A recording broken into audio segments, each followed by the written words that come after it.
So let's just go ahead and get a look at what this final product is going to look like. So on like an X by X grid, so whatever you want it to be, you have a little snake moving around. There's a snack, is what I want to call it, that shows up, and as you collect it, it increases the length of the tail. And then obviously if you run into yourself, and I just did that by clicking the back key while I was going forward, it gives you a little error message here. It says you ran into your tail, your length was 9 ... whatever, and then you can continue and play as long as you want. Anyways, what I'm going to be doing in here is I'm going to be coding everything object orientated. I know that there's a much faster and easier way to do this, but it doesn't really teach you that much. This way you're going to learn a bit about objects, about classes, how we can kind of work with them, and you'll see like how the flow of my program goes, and you should learn quite a bit, especially if you're somewhat a beginner programmer. What we're going to be using to make this is a module called Pygame. If you don't know about Pygame and you want to learn about it before you do this, I would recommend that.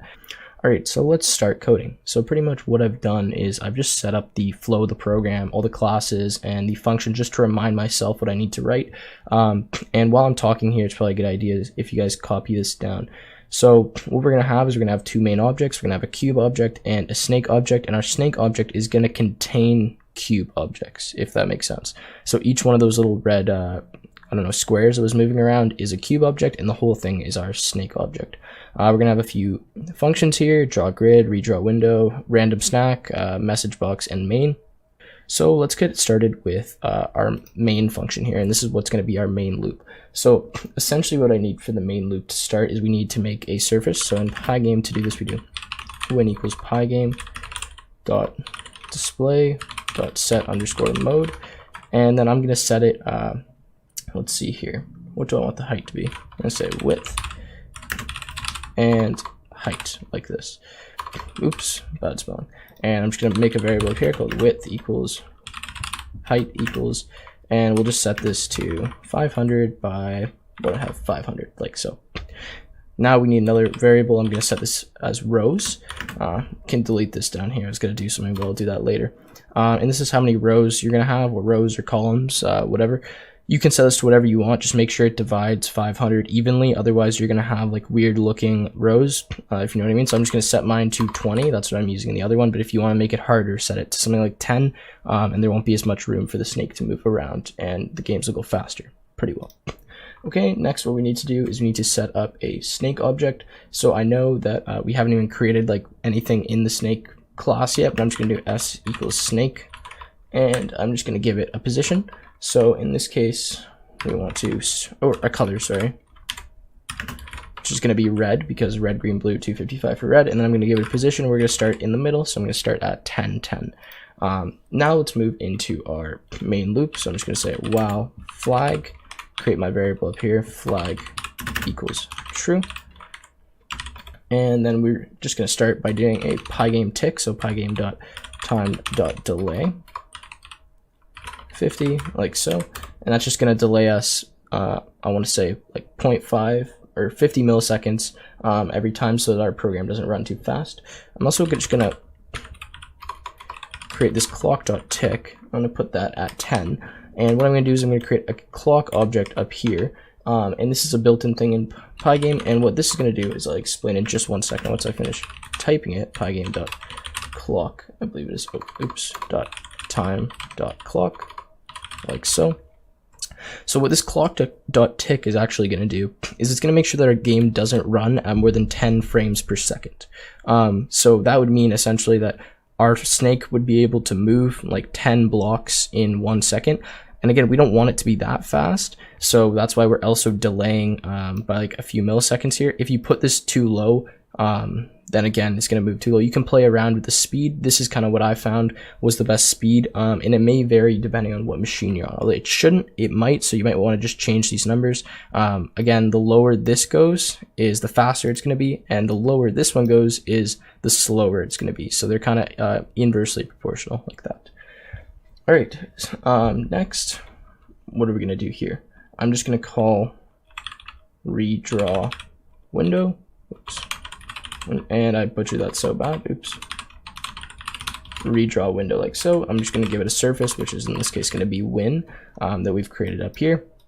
And for now, that's all I'm going to put in my main loop here. And we'll move more into that once I start coding some other stuff. Okay, so now that we have our redraw window being called here, I'm going to go and I'm going to start coding our redraw window. So what this is essentially going to do is we first need to update the display. So pygame.display.update like so. And we also need to draw the grid. So we're simply going to do draw grid. We're going to pass it that same surface that we were given and move on from that. We're also going to fill the screen. So win.fill.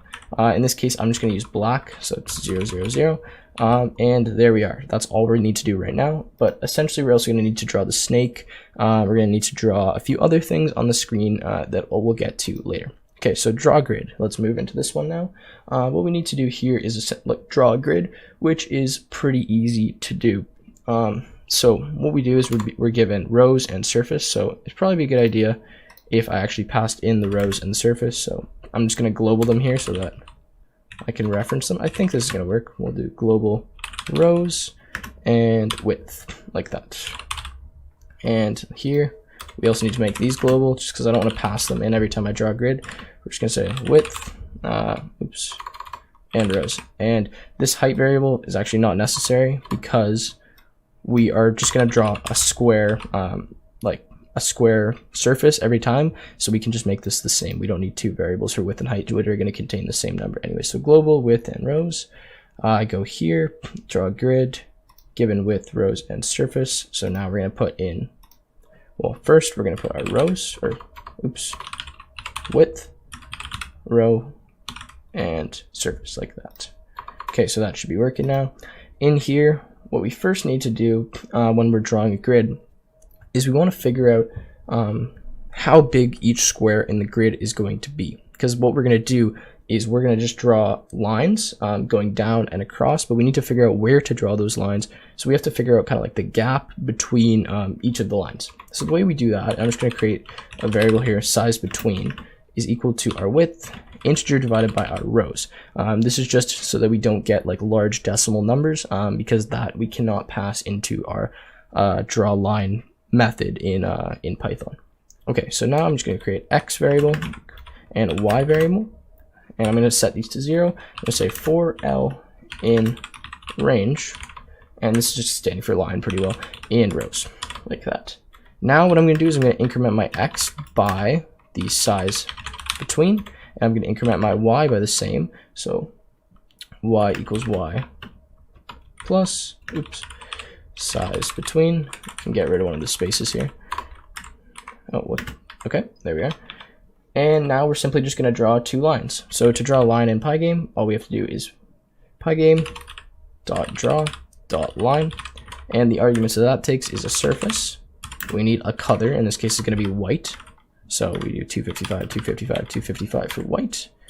We're going to draw at x0, xw, and I'll go through this in just 1 second, what this does. And I'm just going to copy this and draw one more and then explain how this is going to work pretty well. Okay, so now we need 0, y, and w, y, like so. Okay, so what this is going to do is this is going to draw two lines for us every loop of this for loop. And these arguments here is the start position of the line and the end position of the line. So the first line that we want to draw is going horizontal, which means we don't want to change the y value at all. So what we need to do is we need to find the x, and then we're going to put y at 0 because we're going to be at the top. I think that's right, at least.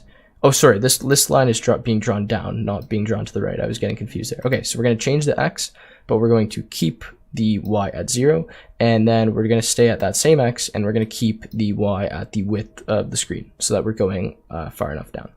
And then same thing here, this one is going horizontal. Excuse me, I messed that up before. So our x is always going to stay at 0, and our y is going to be what's changing as we draw horizontal lines across the screen. I hope that makes sense to everyone, how that works. Anyways, I'm going to move on from that, and that's all we need for the draw grid function. So let's just go ahead. I probably made a mistake here, but we'll run the program and just see if everything's working. Again, our name win is not defined, win.fill. So I've called this win. One really needs to be surface, like that. So let's try now, and there we go. We get a nice little grid on our screen like so, 20 by 20 grid. There we are. So now let's move into another function, or actually let's start coding one of the classes here. So like I was talking about before, we're going to have a snake object which is going to contain a bunch of cube objects.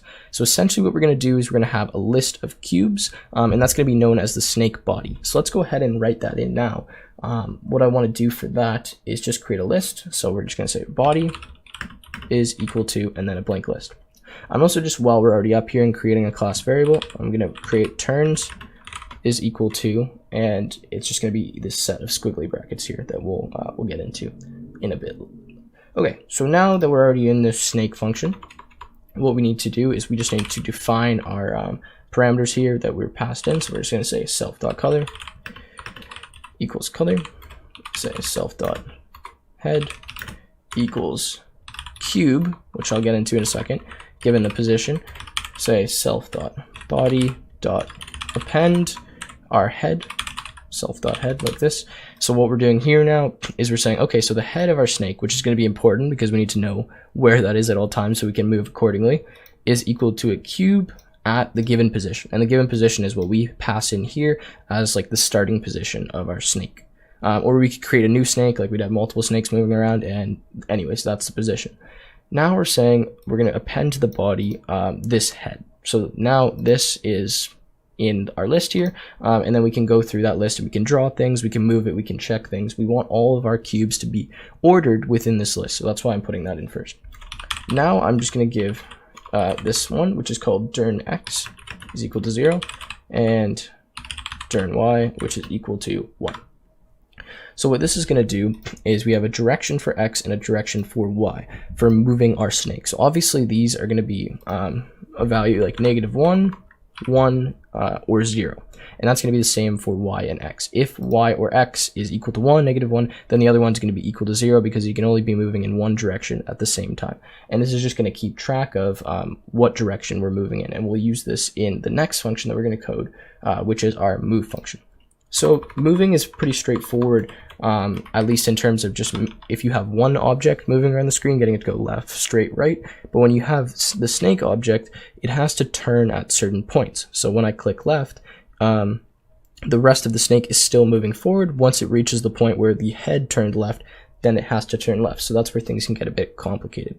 Anyways, to start, what I'm going to do is I'm going to say for event in Pygame. Oops, what am I doing with my typing here?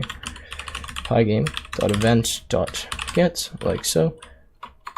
And then we're just going to say if event.type equals Pygame.quit, like this. And this is the first one we always want to code in because we want to make sure that if they click that little red arrow, it actually works and we can quit. So we're going to do Pygame.quit like that.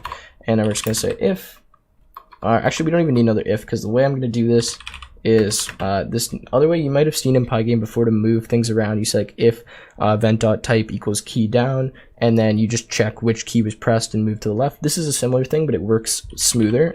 I've used both of them a lot, and this is the one I prefer, so I'm just going to use this. So pygame.key.get_pressed. So what this is going to do is it's going to get a list. Actually, I think it's like a dictionary or something like that that has all the key values, and then if they were pressed or not. So that way, if you press more than one key at once when you're looping through, it'll adjust to that. Whereas the other one, you can only click one at a time, and you couldn't move like per se diagonally if you were moving like a character on the screen. It doesn't matter too much for this, but this is the way I like to do it. So now I'm going to say for key in keys, because remember this is going to give us all of the keys and then like a 1 or 0 value if they were clicked or not. So we need to loop through all of them and check. We're going to say if keys, and then pygame.key, or oops, .k underscore left. Thought it was key there. And then we're going to say if keys pygame.k underscore right, like that. And we can continue down here with up and down. And then we'll get into exactly what is going to happen when we click these keys. So last one here.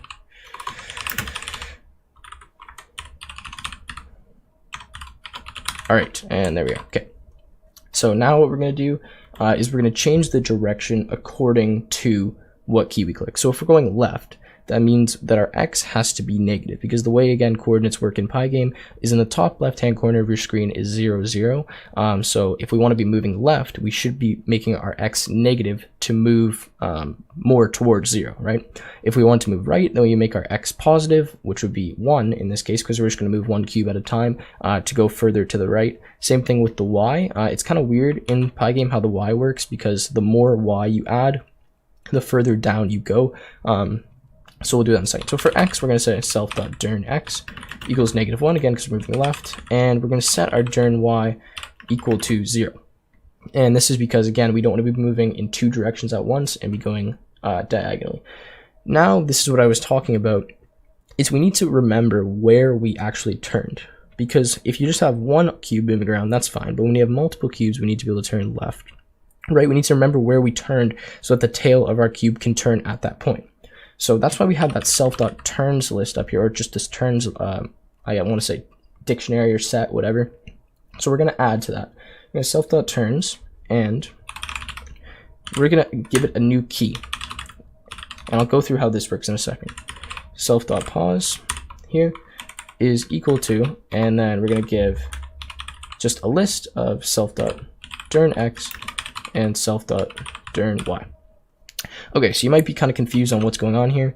So I've created a new dictionary up here. That's what I'm going to call it officially. You could think of it as a set as well. And pretty much we're going to add a key, which is the current position of the head of our snake.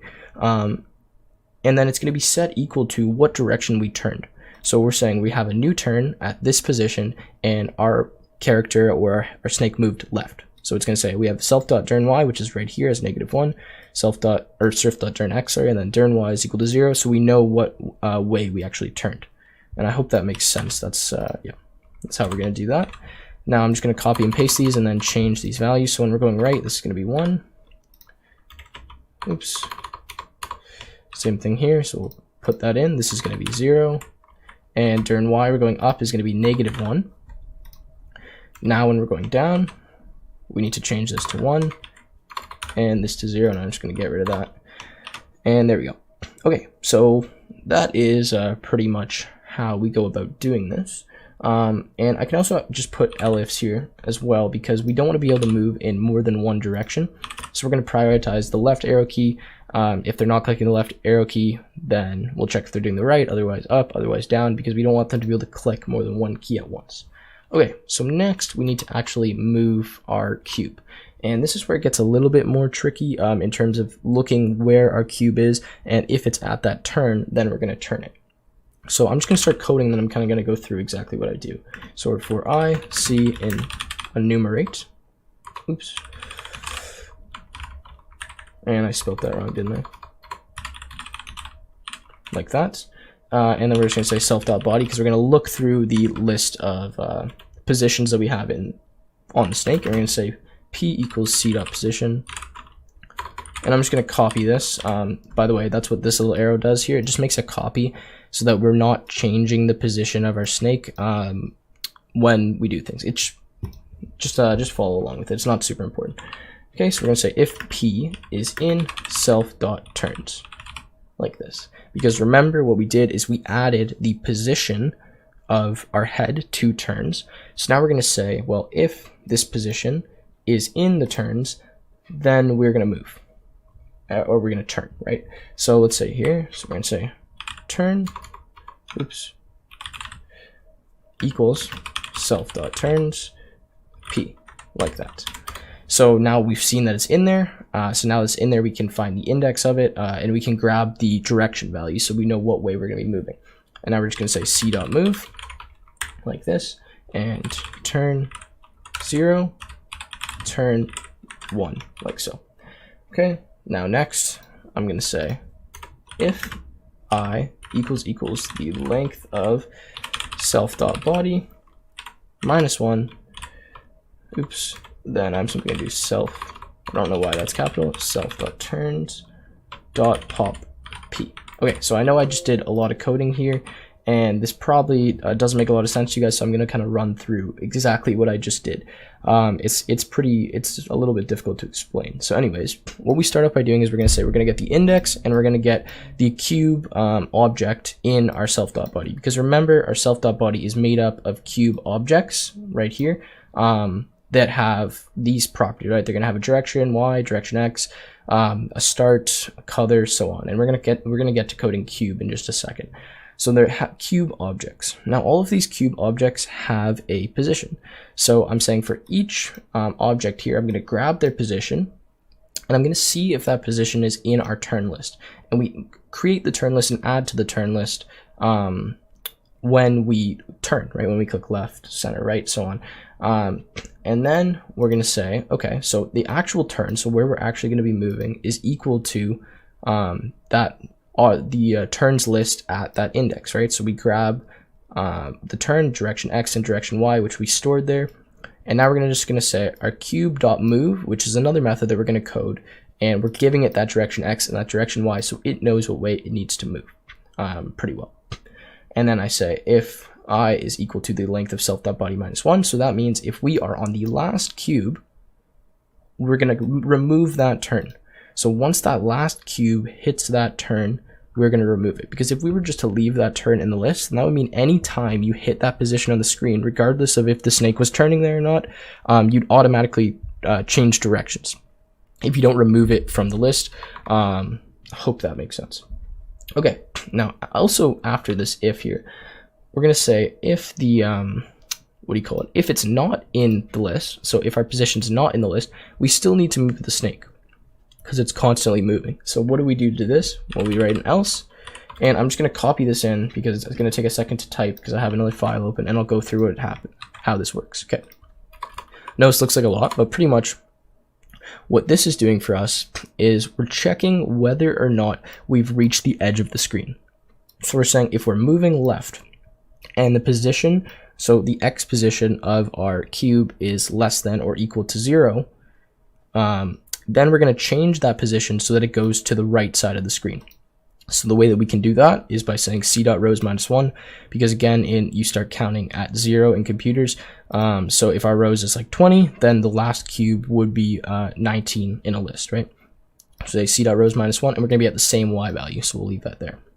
Okay, and then we say otherwise, we're going to check if we're going right, if we're moving right, and same thing if we're at the edge of the screen, move back to the left side by putting 0 here. And then next one, if we're going down, what we're going to be doing is, again, checking, are we less than rows minus 1 or greater than rows minus 1? No, we're not. Or if we are, then let's move us back up to the top of the screen by changing our y value. And then same thing here if you're moving upwards. Now, if none of that's true, so we're not at the edge of the screen, we're not moving up, left, down to whatever I just said, then we're just simply going to move our cube at the direction x and the direction y of that cube already. So if that cube is moving upwards and it's not turning and it's not going to the edge of the screen, it doesn't need to be changed, just keep moving it in whatever direction it's going. And that's why I'm simply referencing the cube's already existing direction x and direction y. We're not changing anything, we're simply just saying, okay, let's move you forward 1, like that.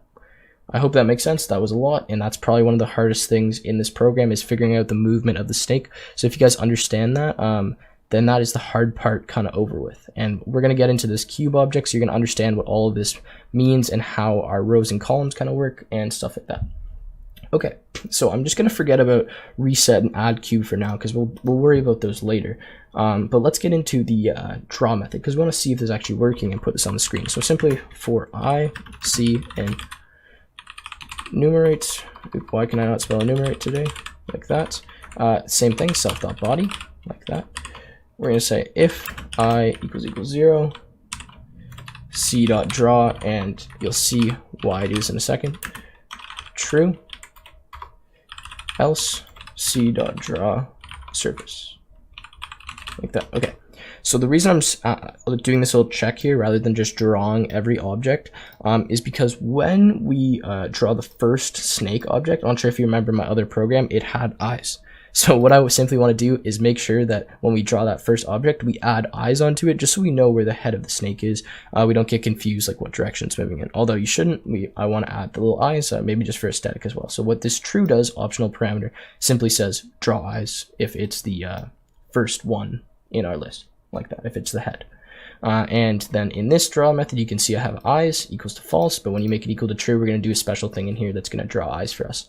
Okay, so now that we've coded this whole mess of stuff in the snake class, let's just run the program quickly and see if anything's happening. So currently we just have the grid. We don't have any errors or anything, but that's because we haven't drawn the snake object onto the screen yet. So what we need to do is we just need to simply do s.draw within our redraw window here. So I'm just going to type, I'm going to global s here, and I'll global it down there as well. I'm going to say s.draw like that, and we need to give it a surface. So let's give it a surface, and I'm just going to global s so that we can reference it there. And is there a reason we aren't being drawn to the screen? Let's just have a look quickly. S.draw. S.draw. Oh, it's because, yes, we are indeed drawing S, but we haven't drawn any of the cube objects yet, and it is calling the draw method on all of our cube objects, which we haven't yet created. Hopefully that makes sense, but we'll go ahead and do that now. So we have to code a little bit more before we can see everything. So let's just go ahead and get into the cube object here, and let's just say self.start equals start, except I'm actually just going to change this to position because I believe this is what it's supposed to be. And then we're going to say self.turnX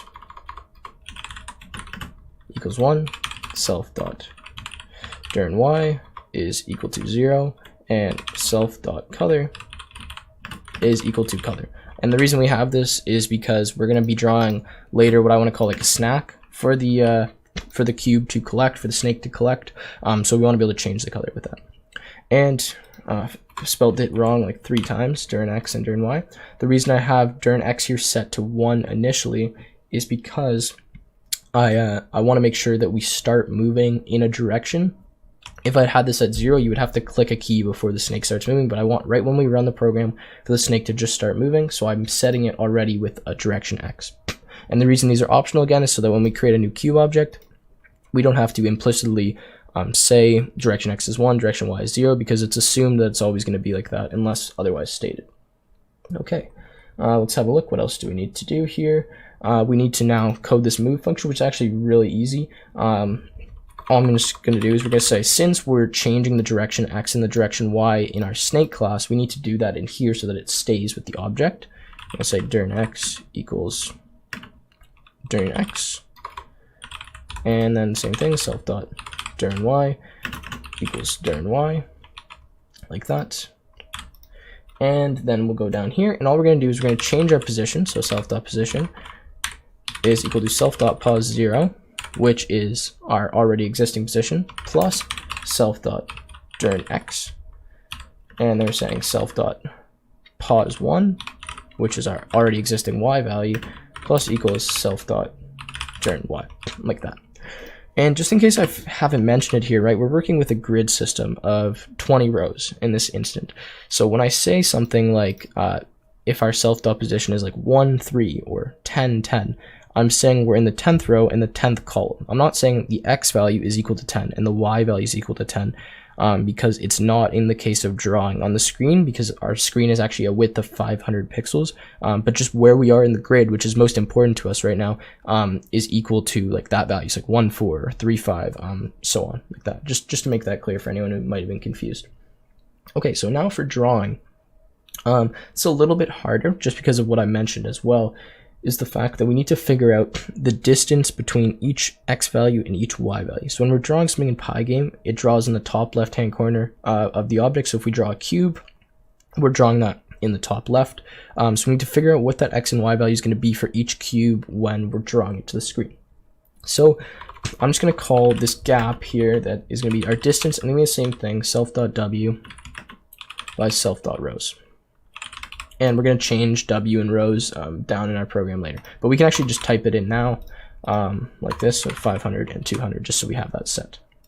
Okay, so self.w, integer divided by self.rows. Again, that's the same thing we did when we were drawing the grid to figure out the distance between our X and Y values. Okay, we're going to say I is equal to self.pos0. This is going to save us a bit of typing in our function here, or in our method. We're just going to say j.self.pos1. So we're just saying I, which stands for row, j stands for column, like a classic convention for it, so that we don't have to keep typing pos0, pos1 when we move. Okay, so the next thing we need to do is now draw a rectangle. We're going to say pygame.draw.rect like this, and then we need a surface. We need a color, so self.color, and then we need a rect. And here is a little bit of math. I'm just going to type it and I'll go through exactly what it does. J multiplied by dis plus 1, dis minus 2, dis minus 2. Okay, so the reason I have these little plus 1s and these minus 2s here is just so you can still see the grid when we draw the rectangle. Because if we were to draw with exactly the dimensions of this distance, then what would end up happening is we'd cover the white lines of the grid, and it just looks kind of weird if you can't see the white lines. So that's why I have plus 1 added here and minus 2, just so we're drawn inside of the circle, or inside of the square a little bit, and you'll see that in a second. So what I'm simply doing is I'm multiplying my I value, which is going to be my current row column, by the distance that we need to get to the next one, and then same thing for j, and then these little add 1s, minus 2s is just to make sure that we stay inside. So a quick example, if you don't understand, is say we're in a position 0, 0. So our I is 0 and our j is 0. We're going to say I multiplied by distance. Let's say distance is like 40. Okay, so 0 multiplied by 40, 0. 0 multiplied by 40, 0. So our position is 0, 0, and that's correct because if we're drawing in the top left-hand corner here and we're in position 0, 0, then that's where we should draw. Again, if you go something like 0, 10, and you move down, I guess, so 10, you're moving wide down, you're going to say 0 minus distance, 0, and you're going to say 10 multiplied by distance, let's say it's 40, then we move to that correct position down the screen. So this is rectangle XY width height. Okay, makes sense. Now the next thing we need to do is we need to draw the eyes. Now you can skip this part if you want. I'm just going to copy it in because it's a little bit of math to make them perfectly aligned on the square. But yeah, so we say if eyes, and we're saying our center is equal to distance modulus 2, because that's going to be the center, obviously, or modulus, what we're saying, divided by 2, is going to be the middle of our cube. And we're saying the radius, that's how big the eye radius is going to be. And then we go through a little bit of math here. So circle middle is going to be I multiplied by distance plus center minus radius. And then we're finding out the x. And this is just a random x that I'm setting by just putting it 8 pixels up every time because I don't want to calculate the x. I don't feel like doing that. And then I'm drawing 2 circles based on circle middle 1, circle middle 2, and then the radius and a color of black. Or a color of white, actually. Sorry. Or no, that's black. I'm confused. All right. Anyways, with all of that being said and done, and you guys probably pretty confused right now, let's just run and see if anything's actually happening. And you can see we have a cube in the middle of the screen. Yay, so that's all we've done with all this coding so far, is drawn a cube. So actually not quite, because we still, all we have to do now simply to start having that cube move and seeing our key presses work is just do a little bit in the main loop. So let's move down to the main loop now and have a look here what we need to do. Okay, so what I'm going to do is I'm simply just going to call s.move, which is our snake object, every time this main loop runs. And what this will allow us to do is, I want to call this before I redraw window, is it's going to go up to that method in snake. It's going to check every time that we run the loop if a key has been pressed. If it has, we're going to move accordingly. And remember that in this move loop here, it moves all of the objects for us. So it moves all those cube objects. And then we're just drawing the grid, we're drawing everything in this redraw function, so it'll just display that and update that to the screen. So let's see here, and we get an error. Tuple object is not callable. Self.pos0 plus self.thereNext. Alright, 1 second, guys. Oh, it's because I've used curly. Okay, so apparently I am an idiot and I forgot to add an equal sign here. So the issue was simply that this looked something like this. Then I changed it to square brackets when all I needed to do was put an equal sign like this, and now we should be up and working. So to reiterate the line here, that the issue is at, you guys probably saw this when I coded it, to be honest, is in move, in cube, it's near the top of the program. All you have to do is change this, add an equal sign between this, the bracket and the pause. So now that we run it, we can see that we have a moving object, and that we can move up, down, left, right, etc., so on and so forth. like that. Okay, so play around with that for a second, and now we'll get into adding cubes. And we're actually almost done. We just need to add that add cube function, message box, a little bit in the main loop, and then we'll be finished. Okay, so what we're gonna do now is, that's all great, we're moving around, but we need to add stuff to our cube, right? Like we need to progress the game. So to do this, we are going to generate what I want to call a random snack that we're going to place on the screen that our snake can't eat. So the way that we do this, I'm just going to say positions equals item dot body, and this item, oops, shouldn't be item, should be item. It's just going to be a snake object. I don't know why I'm calling it item, but that's what I'm calling it. And we're simply just going to set like a new list equal to that list, so on. Okay, so now we're going to say while true, capital T, we're going to do x equals random dot rand range. If you haven't imported random yet, make sure you do that. And y equals random dot rand range rows. And rows again should be global, so let's just make sure that this works. So global rows, like that. And then after this, we're going to say if, I don't know how I just typed that, but the length of, and I'm doing something fancy here, and I'll explain what this does in a second.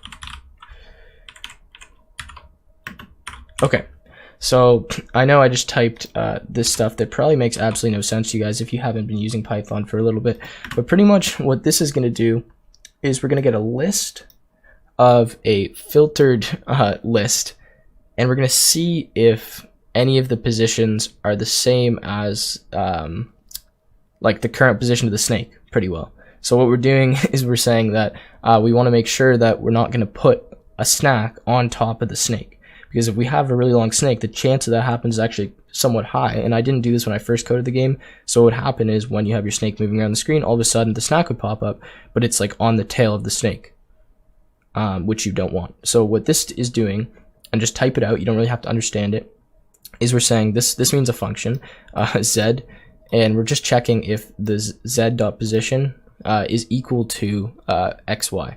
So if it's equal to xy, which is the position we just generated here by getting two random numbers, so x and y, then we're going to have to do this again. So we say continue,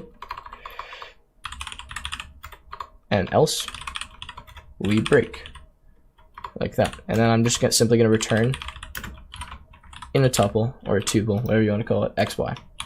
Okay, so this is confusing, but you can do this in like a much longer way with a for loop, where you pretty much loop through every position in this list. You check it against x and y. You see if it's the same. If it's the same, then do this loop again. Otherwise, you break and you return xy. That's all we're doing in there to generate a random snack. Anyway, message box, we're going to leave that. And in here now, what we're going to... Okay, so now that I've created this this random snack function, what I need to do is I need to use it. So I'm just going to create a new object. I'm going to call this snack, and it's going to be equal to another cube, right? Because we want to have the same functionality. We want to be able to draw it, possibly move it around, right? So we're just going to create a new cube object. We're going to give it a position of a random snack, which is going to be something like this. Oops, random snack. And then random snack, I believe, oh, it takes a row and an item. So what we're going to do is we're going to give it row, or rows, and we'll just give it our item, which is going to be s. And then after that, what else do we need for cube? I don't think we actually need anything else. I think that's all we need. Oh, I'm going to change the color. That's what I want to do. I'm going to change the color equal to green. So red, green, blue, 255 for green, so that it shows up and is visible on the screen. And now what I'm going to do down here in this while loop is I'm going to say snack. I'm going to check if the head of our snake has hit the snack. And if it has, we're going to add another part to the body of the snake. Otherwise, we're not going to do that, right? And then we're going to generate a new snack and so on. So we're just going to say if s.body 0.pause, and this is going to be the head, right? Because we have it ordered. I don't need those brackets. Is equal to snack.pause. And remember, these are both cube objects, so this works fine because they're going to be tuples. Then what we're going to do is we're simply going to say s.addCube, which is a method that we have there that we haven't actually written yet. And we're just going to say snack is now equal to, well, a new cube. So I'm just going to copy this, and paste it here. So all we're doing is now generating a new cube for snack. I'm sure I could put something in that like changed it, but this is just a way that works. Okay, so now that we've done that, we should be able to move around the screen and get the snack, but we need to code in the add snack method here, which I believe I have here, or add cube. So the add cube is pretty straightforward.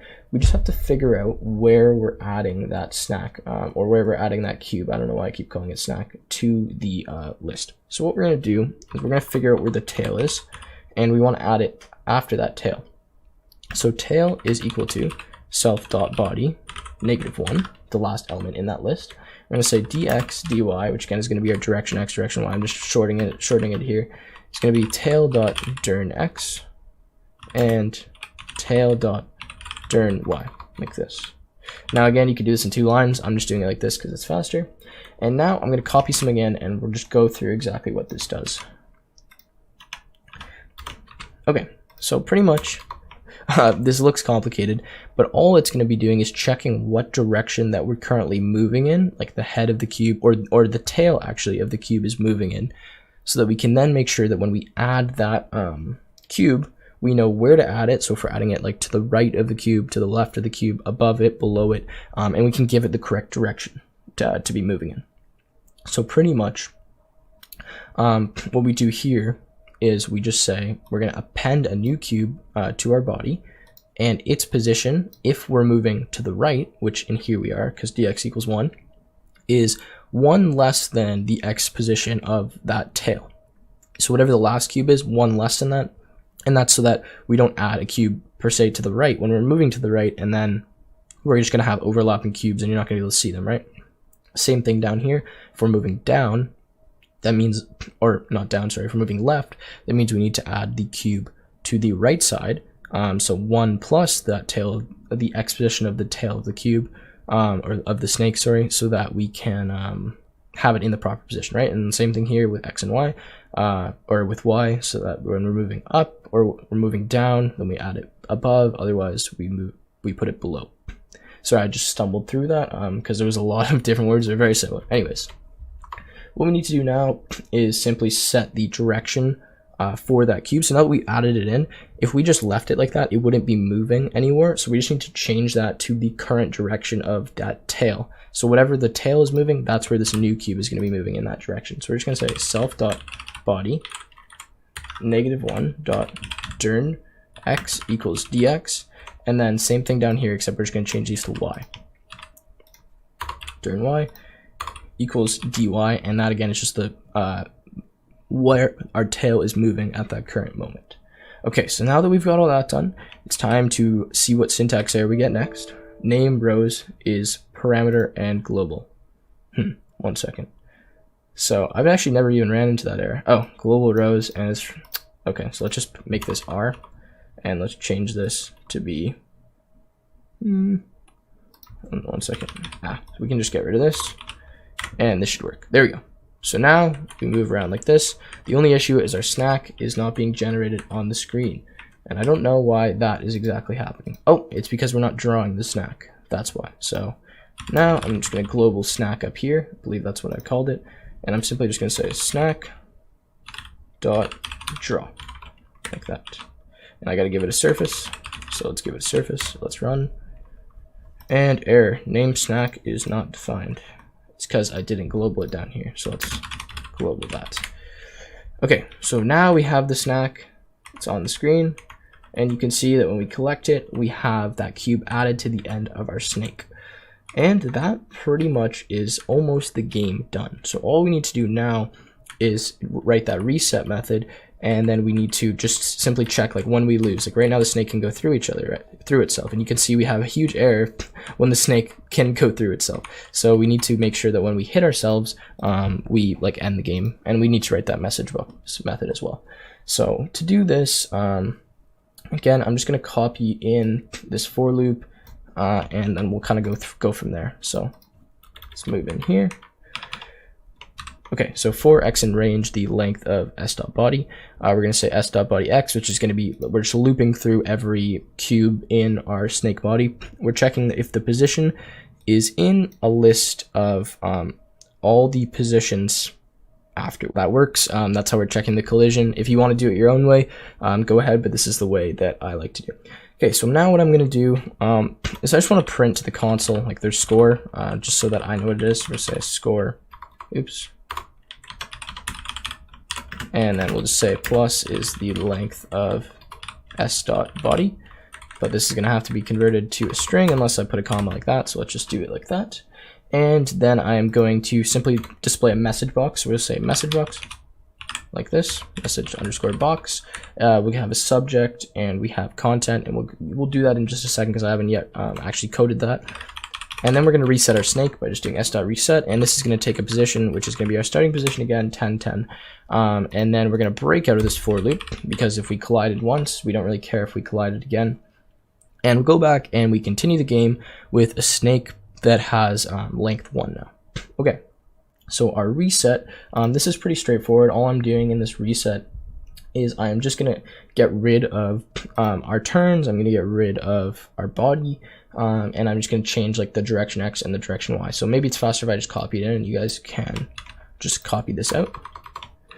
So pretty much all I'm doing is I'm setting a new head, which is going to be equal to, again, like whatever position we give in, because we can move it at a different position if we wanted to. I'm clearing self.body, which is again a class variable here, and then I'm adding head. I'm setting turns equal to blank, direction X is 0, direction Y is set to 1 again, so that we start moving. And you can see it's pretty much exactly what I have typed out here, except I'm just resetting the turns list. Okay, so now that we've done that, all we need to code is message box. So this one's pretty easy. You can see up here, just in case you haven't looked yet, I import tkinter stk, and then from tkinter I import message box. Now this is how you create a message box in Pygame, and this is how you create one that actually shows up on top of the screen, and that doesn't like float kind of below it, or doesn't show up right away, if you want to say that. So just watch. This is extremely useful to use in other programs too, if you copy out this function and then you just drag it into other ones. So attributes, topmost, comma, true. What this simply does is we're creating a root, oops, which is not root.tk, it's root equal to tk.tk, which is going to be a new tkinter window. We're making sure that this window is going to be on top of anything. So if we have like a bunch of different windows open, it just comes up on top, which is what we want. I'm just going to simply make this window now invisible, and I'll explain how this works in a second. And then from this message box, what do you call it, method, class, whatever, I'm just going to say message box.showInfo, and then we're going to do subject and content. And this just takes a few more parameters as well if you want, but pretty much this just shows info given whatever subject we type in and whatever content we have. And now I'm going to say try root.destroy, like that, except, oops, pass. And don't ask me what this does, because honestly I don't know, but it just works. So pretty much it shows this message box, and I'm actually pretty sure the way that this works is it constantly keeps trying to destroy the message box until eventually you click the X button, and then it actually can. I think it's like something like that. So anyways, that's how you create a message box. And with that, all we need to do is add a subject and content. So I'm going to say you lost, and our message will be play again. ... Let's run the program for the last time and make sure everything is working. So there we go. I just need to get my snake to a length that is large enough to the point where I can actually hit myself. Oh, okay, and there we go. So pretty much we ran into an error. What is the error? I spelled attributes wrong. That is a lovely error to run into. Let's run back up here. Attributes, attributes, attributes. Where did I even make this function? I must have scrolled past it. Alright, there we go. And I believe that's correct. Let's try this now. So I'm actually just gonna go let's see if I can. There we go. Okay, so we get a message that says you lost, play again. And the reason I died there, by the way, is because while I was moving right, I moved left. So technically the head of my snake actually ran into another part of it. So it says you lost, play again. And you can make that say exactly what you want, and then we can see that our guy just continues to move, so on. So anyways, if you guys want to see more content like this, go check out my channel. It is named Tech with Tim, and I have a bunch of videos teaching stuff like Pygame and doing a bunch of Python tutorials. You guys will definitely learn a lot following through some of my videos, and I would be very grateful if you guys went over there and liked some of my videos and subscribed.